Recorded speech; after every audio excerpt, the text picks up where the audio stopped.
even call it social enterprise 40 No. years. And we didn't call it social entrepreneurship 40 years ago. Yeah. What we were just talking about trying at that point, mostly to help nonprofits become a bit more sustainable, and an occasional nonprofit would become self-sufficient through earned revenue. But Stefano, I spent the first 15 years of my work in this field essentially going anywhere the people would let me go to talk about the need to start generating earned revenue in the nonprofit sector, and not just focus on philanthropy and in-kind gifts and occasional subsidies and charity and that sort of thing. And as I've told John many times, the reception was not warm. The people in the nonprofit sector resisted mixing money with mission. But a lot of factors in the late 80s and 90s began to come together to squeeze the nonprofit sector. Government funding tailed off, individual giving tailed off, the tax deferred ability to give donations to nonprofits was reduced substantially. And at the same time, social needs were just growing at an incredible speed.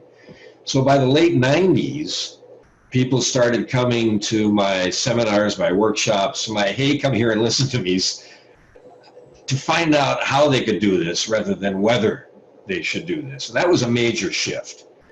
That was the first major shift I saw here in the United States. And I began then to work more extensively overseas, a lot in the UK and in Ireland, Northern Ireland, all the rest, Wales, Scotland, and then into the Scandinavian countries and France, and on from there in some more far-flung places as well. And that internationalization was beginning to evolve in the early 2000s.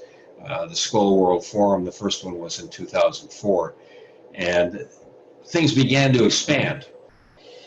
And then what happened after the financial crash of 2008, in an ironic kind of way, it was a trigger point for social enterprise to take off. In 2008, with the help of a lot of other people, I compiled a history, a chronology of how the sector had grown in the previous 30 years. Not enterprises themselves, but the ecosystem around it, the conferences and the consultants and the papers and the books and all of that. And I had intended to update it every year starting in 2009. The industry exploded, and we just couldn't keep track of everything that was going on. So that began to happen, and then came impact investing, or the concept of impact investing, 5 to 8 years ago. And that's become a very important aspect of things. And a few other things I'll mention to you as well. Early on in the 90s, we began to see more of an emergence of private sector social enterprises from the ground up. And there is still a reluctance in some parts of the nonprofit sector to start a private sector enterprise, but that's being reduced. And there are many, many, many individuals and small groups who have nothing to do with the nonprofit sector, who are starting from scratch as small companies. But small companies with a double bottom line baked into their DNA from the very beginning. And I'm not saying there might not be some people going astray and pursuing profit at the expense of purpose, but that happens in the nonprofit sector too, where people pursue certain outcomes at the expense of others. And there are as many frauds and illicit activities in both sectors. So to me, it doesn't matter what legal form these organizations take, as long as they have baked into them the exact things that you're trying to teach them at RISE. To be, and I jotted down the list so I wouldn't forget them, to be empathy-based and values-based, disruptive certainly, focused on impact, and being as far as I'm concerned, at the base, and as Stefano was saying, data-based, meaning getting down, digging down, asking questions, talking to the people you're trying to serve, listen to them, then ask more questions and keep peeling back the layers until you can come as close as you can, because unless you've been there yourself, you can't truly understand the lives these people are living that you're trying to help. but you can try to get as close as possible. And that's where the empathy comes in. That's where the data comes from. That's what triggers the values that you're talking about. And certainly the things that you eventually develop out of this are disruptive, because in many cases they've not been done before. They may have been done in a different manner because it's in a different place, but the way they're done where you are, and in your case in Dublin, elsewhere in Ireland, they have to be done with a respect for the local customs, the local activities, the local informal leaders, not just the local elected and appointed leaders of the community, but the ones who are not necessarily behind the scenes because everybody knows who they are, but they're the ones who have huge influence, and they are the ones that you need to talk with, sit with, listen to, and form partnerships with.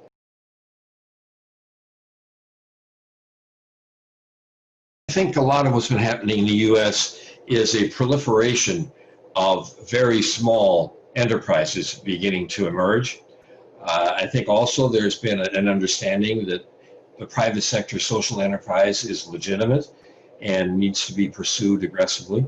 I think that it's sort of tying into one of the other questions I knew you wanted to talk about, the millennials and the younger people. I've been teaching for the last 10 years a graduate school program called Social Entrepreneurship and Change at Pepperdine University. And it's a 2-semester course, which is the capstone for their master's degree program. And each of my students works on a social enterprise idea of his or her own. And we work together for 7 months, and they do a business plan and a fast pitch competition, and there's small cash awards for all of that. That's not the real purpose of it, but it's a nice thing to add to it. But the point is, they come most of the time, and I think this fits right into what what I read in your brochure about RISE. They come to my class trying to change the entire world in 45 minutes. And they have 7 or 6 or 5 things they want to accomplish with what their social enterprise is going to do. So the first thing I do is I get them to do a feasibility study. And eventually, it takes a couple of months, we work it down so they can find the one thing that maybe they can be world class at, and let all the other stuff for somebody else to be world class at. But if you all try to do everything, you're just going to eat each other and you're not going to accomplish anything. I'm also seeing a great deal of passion among my students and others in the field, a true commitment to beginning to work down this whole arena of equity between the haves and the have-nots, and trying to focus on those people who are in genuine need and try to drive social enterprise toward them as much as possible. That's what's always been the case, of course. Part of what's happening also is that there's a lot of social innovation going on, but that's not social enterprise. I mean, social innovation works for a while, finding new routes to old destinations, if you will. But then there's a wall that people hit in nonprofits, where if they don't start generating earned revenue and use that as the strategic engine rather than philanthropy, then they're not going to get anywhere. They may just spin their wheels and do some good, but they're never going to take anything to a larger environment.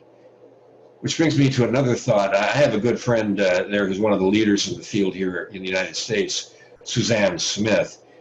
She writes a weekly blog too. And she and I talk a lot about this issue of scale. People tend to think of scale as going wide, taking somebody that works in one place and sending it out someplace else and growing.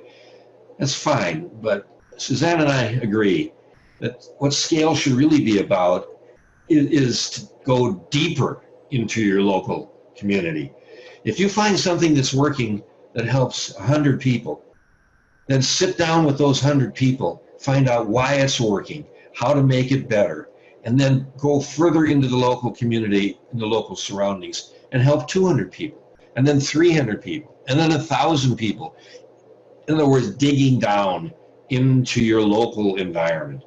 There's a lot of stuff going on here in the U.S. around the local environment too, and there's much more interest in women and minority-owned social enterprises.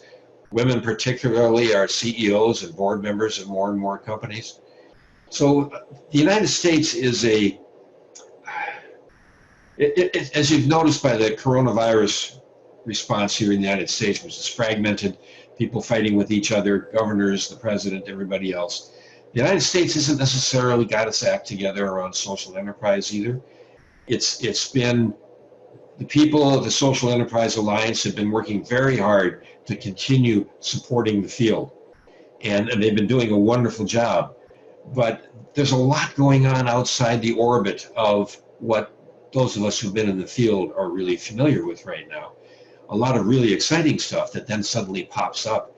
And these people have come up with not just an innovation, a social innovation, but a way to make it sustainable and even self-sufficient by using earned revenue as the driving engine. There are a lot of people who call themselves social entrepreneurs, but they're not really. It's been a phrase that's been co-opted by a lot of other organizations.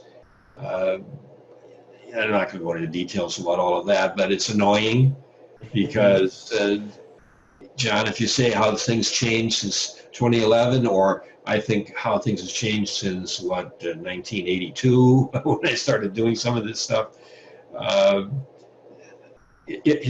we worry that the phrase social entrepreneur is losing its power because too many people are claiming it, and it's becoming one of those old wineskins where everything is dropped into it. Yeah.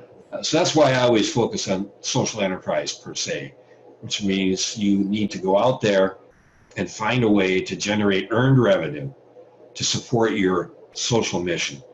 And you may never be able to get to the point where you can cover all your operating costs through earned revenue. And that means you have to be a nonprofit. But you might be able to cover 40% of it instead of 20% of it if you can start focusing on it. You might get to 70% or 80%. On the other hand, if you're starting a private sector social enterprise, you've got to be at 100% eventually, pretty damn soon. Yeah. So I think that whole private sector thing has been a major change in the United States, and the growth of the women-oriented, not oriented, but women-managed, women-founded businesses, minority-founded businesses. The diversity of people that are in my classes is extraordinary. These are not necessarily just out of college. Some of the people are in their late 20s, in their 30s, 40s, even into their 50s, taking these classes and then developing social enterprises from what they learn. So what I'm hearing is we caught up with you guys. You've kind of fragmented a bit, so you're maybe not as niche, not as sectored. It's now kind of diversified into sectors. Yeah, what's happening is those two sectors are happening, and also one of the new things that's happening in Social Enterprise Alliance is one of the things fostering this is not so much focusing on chapters of people working in the same community who do different social enterprises, but instead creating affinity groups across the nation of people who are doing the same kind of thing, being able to talk to each other on a regular basis. And that's a very positive step, I think, that's being taken. But there are, you talk about the things being different. I always laugh with my wife about that. Anybody who was born after 1995 is living on a different planet than I am, because the internet, I mean, it's the biggest major change since the Industrial Revolution. And then here in the United States, we had 9/11, and that changed everything. And then we had the financial crisis, and that changed everything. And now we have the COVID-19, and that's changing everything. And as you said, John, once we come out of this, it's going to be a very different world, and we're going to have a very different normal, if such can be seen as the word. But I think what's going to remain is this sense of values, in the sense of what Stefano was talking about earlier, of getting as close to the people as possible, so you have human-centered design rather than this top-down thing that for years and years and years was the way nonprofits and Mm. CSR and all the rest of those things operated. And the big word, what is genuinely there now is an authenticity. Yeah, yeah.